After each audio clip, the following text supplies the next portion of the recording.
जय हिंद। आज हम पढ़ने वाले हैं स्फेरिकल मिरर यानी कि गोली दर्पण। गोली दर्पण होते क्या हैं और ये कितने प्रकार के होते हैं और उसका यूज कहाँ पर किया जाता है, ये सब आज हम इस क्लास में डिस्कस करने वाले हैं। तो वीडियो शुरू करने से पहले आप लोग वीडियो को लाइक कर दीजिए और नए स्टूडेंट हैं तो चैनल को सब्सक्राइब कर दीजिए और साथ ही में बेल आइकन को दबाना मत भूलिएगा।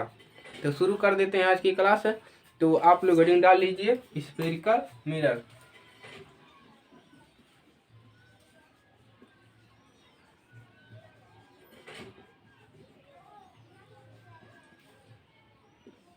स्फेरिकल मिरर यानी कि गोली दर्पण। समझते हैं हम लोग कि गोली दर्पण होता क्या है। गोली दर्पण से आप क्या समझते हैं? गोली यानी कि गोल हो, जो को क्या हो, गोल हो यानी कि कोई दर्पण है, जान लीजिए जिसमें आप चेहरा वगैरह देते हैं तो को क्या गोली दर्पण यानी कि गोल हो। जैसे मान लीजिए ये क्या है, एक गोला है। जैसे आप मान लीजिए क्या है, एक गोला है, ये क्या है, गोली है। इसको अगर देखिए गोली, यही क्या है आपका गोली दर्पण है। या तो ये अंदर से क्या रहेगा, पॉलिश रहेगा, या तो ये इधर से पॉलिश रहेगा उधर से दिखेगा, या आप उस साइड पॉलिश कर दिए और इस साइड से आप चेहरे को देख सकते हैं। तो यही क्या होता है, आपका गोली दर्पण होता है। तो इसका डिफिनेशन आप इस प्रकार से समझ सकते हैं कि गोली दर्पण एक गोली ठोस का क्या होता है, कटा हुआ भाग होता है। ऐसे आप समझ सकते हैं कि गोली दर्पण एक गोली ठोस का कटा हुआ भाग होता है जिसका परावर्तक पृष्ठ और अंदर का पृष्ठ जो क्या होता है, पॉलिशदार होता है। इसी को हम क्या कहते हैं, गोली दर्पण कहते हैं। तो ये देखिए गोली दर्पण आपका जो होता है वो टू टाइप का होता है। देखिए गोली दर्पण जो होता है वो आपका दो दो प्रकार का होता है। गोली दर्पण जो होता है आपका दो प्रकार का होता है। तो हम इसको देखते हैं कि कौन कौन सा होता है। तो देखिए आप लोग इसको गोली दर्पण को समझ चुके होंगे कि गोली दर्पण क्या होता है। एक गोली ठोस का कटा हुआ भाग होता है जिसका परावर्तक पृष्ठ और बाहर का पृष्ठ क्या होता है, पॉलिशदार होता है। या तो अंदर का पॉलिश होगा या तो बाहर का होगा। तो दोनों तरफ देखने से क्या होगा, इसमें आपका इमेज बनेगा। तो वही क्या होता है, गोली दर्पण होता है। जैसे देखिए ये टू टाइप का होता है। टू टाइप का होता है। पहला होता है जो आपका कनकेव मिरर, आपका होता है कनकेव मिरर। इसको हिंदी में क्या बोलते हैं, कनकेव मिरर को हिंदी में क्या बोलते हैं, अवतल दर्पण। अवतल दर्पण हिंदी में इसको क्या बोला जाता है आपको प्यारे बच्चों, अवतल दर्पण। इसको इंग्लिश में बोलते हैं कनकेव। कनकेव में होता है अवतल और मिरर में क्या होता है, दर्पण। मिरर मिरर क्या होता है, दर्पण, जिसमें जो शीशा होता है उसी को हम कहते हैं दर्पण कहते हैं। तो देखिए ये अवतल दर्पण होता है। जैसे अवतल दर्पण कैसे हम समझेंगे, जैसे देखिए एक कोई गोली लेते हैं, गोली लेते हैं। जैसे ये मान लीजिए आपका गोला है, ये आपका गोला है। इसी को जैसे देखिए आपको यहीं से गोली ठोस का कटा हुआ भाग होता है, इसी को क्या होता है, आधा को काट दिया गया है गोली को। देखिए बराबर हिस्सों में। देखिए गोली अवतल दर्पण जो होता है वो आपका वो बाहर से क्या होता है, बाहर से आपका पॉलिशदार होता है और अंदर की तरफ क्या है, धसा हुआ है। अवतल दर्पण जो होता है आपका मेरे प्यारे बच्चों, अंदर की तरफ क्या होता है, धसा हुआ होता है और बाहर की तरफ क्या होता है, पॉलिशदार होता है। तो इसी को हम क्या कहते हैं, अवतल दर्पण कहते हैं। ये आपका क्या है, मान लो ये क्या है, पॉलिशदार सतह है आपका, पॉलिशदार सतह, पॉलिशदार सतह, ये आपका पॉलिशदार सतह। इसी को क्या कहेंगे, अवतल दर्पण कहेंगे।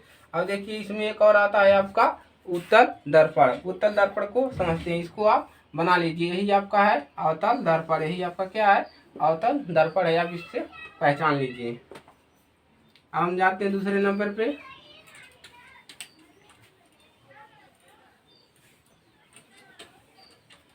दूसरे नंबर पे आपका आता है वो कन्वेक्स मिरर, कन्वेक्स मिरर को हम बोलते हैं उत्तल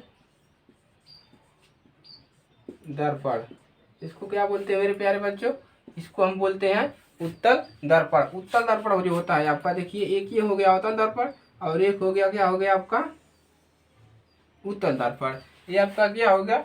उत्तर दर्पण। देखिए उत्तल दर्पण जो होता है वो आपका, वो बाहर की ओर क्या होता है? बाहर की ओर उभरा हुआ होता है। उत्तल दर्पण जो होगा आपका, वो बाहर की ओर क्या है? उभरा हुआ है। ये क्या है आपका? पॉलिशदार सतह है। ये पॉलिश किया हुआ, इधर से देखने पर, इधर से कोई व्यक्ति को देखने पर वो इसका क्या बनेगा? इमेज बनेगा। यहाँ पे उसका क्या बनेगा? यहाँ पर आपका उसका इमेज बनेगा। कि कोई वक्त यहाँ से देखता है तो उसका क्या बनेगा? इमेज बनेगा। तो ये क्या है? पॉलिशदार सतह है। पॉलिशदार क्या है? सतह है। यही आपका क्या है? उत्तल दर्पण है। अब देखिए, अब हम जानेंगे कि इसका उपयोग कहाँ होता है। उत्तल दर्पण और अवतल दर्पण का उपयोग कहाँ पर किया जाता है?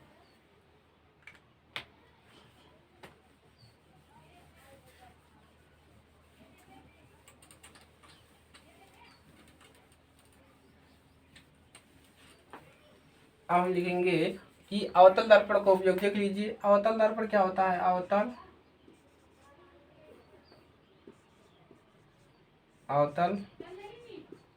दर्पण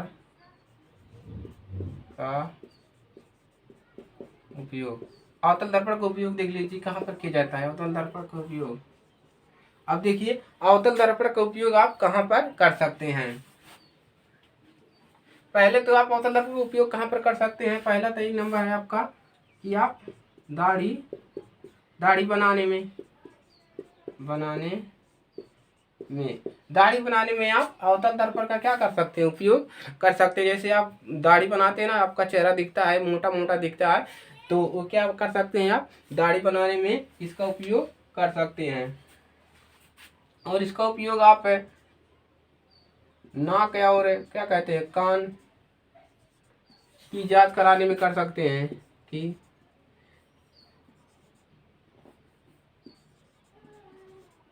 जांच करने में इसका आप क्या कर सकते हैं? कान नाक की जांच करने में, गले की जांच करने में आपको इसका अवतल दर्पण का उपयोग किया जाता है।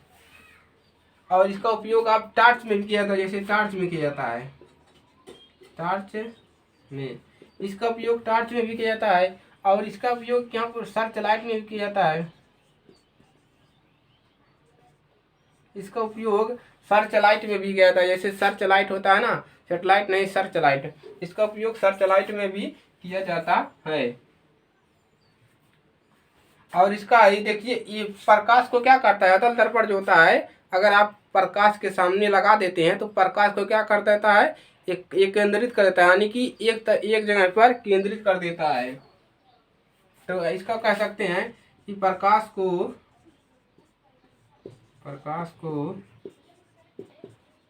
केंद्रित करने में, प्रकाश को क्या करता है? प्रकाश को एक केंद्रित कर देता है, यानी कि एक ही जगह पे सारे प्रकाश को, किरण पुंज को भेजेगा। तो ये क्या करता है? प्रकाश को केंद्रित करता है। और ये क्या और अवतल दर्पण का उपयोग यहाँ पर भी होता है। जैसे मोटर गाड़ी में देखते हैं, जो आगे का बल्ब होता है लगा होता है, जो फोक्स मारता है, तो ये क्या होता है? वाहनों में भी किया जाता है। वाहन के आगे लगाया जाता है। वाहन के आगे लगाया जाता है, जिससे आप रास्ते पर चलते हैं, आगे दिखता है। उसी अवतल दर्पण ही रहता है जो वाहन के आगे लगाया जाता है। तो इसका और सारा भी उपयोग है, तो आप इतना जानिए। ये आपका 2 नंबर में पूछ लेता है कि अवतल दर्पण के 2 उपयोग लिखिए, 3 उपयोग लिखिए, तो आप इसमें से कोई भी लिख सकते हैं। तो अब देखते हैं उत्तल दर्पण का उपयोग कहाँ पर किया जाता है। आप लोग इसको नोट कर लीजिए या स्क्रीनशॉट ले लीजिए।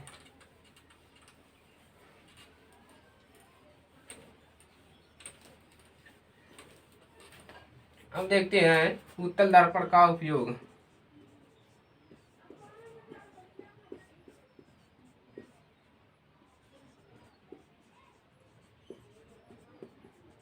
उत्तल दर्पण का उपयोग देखते हैं कहाँ पर किया जाता है।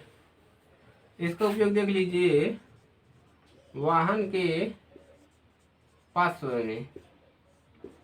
में लगाया जाता है। देखिए मेरे प्यारे बच्चों, वाहन के पार्श्व में लगाया जाता है, यानी कि पार्श्व मतलब क्या समझते हैं आप? वाहन के जो आगे साइड में लगा रहता है ऐसे ना, जिसमें देखते हैं चेहरा वगैरह, वाहन को पास में लगा था, जिससे आपको पीछे की गाड़ियाँ क्या होती है, दिखती हैं। तो ये इसमें जो साइड में लगा रहता है वो शीशा, ये कौन सा होता है? वो उत्तल दर्पण का होता है, जिससे आपको उत्तल दर्पण से क्या होता है, वस्तु एकदम सीधा बनता है, वस्तु का प्रतिबिंब सीधा बनता है और बड़ा भी बनता है।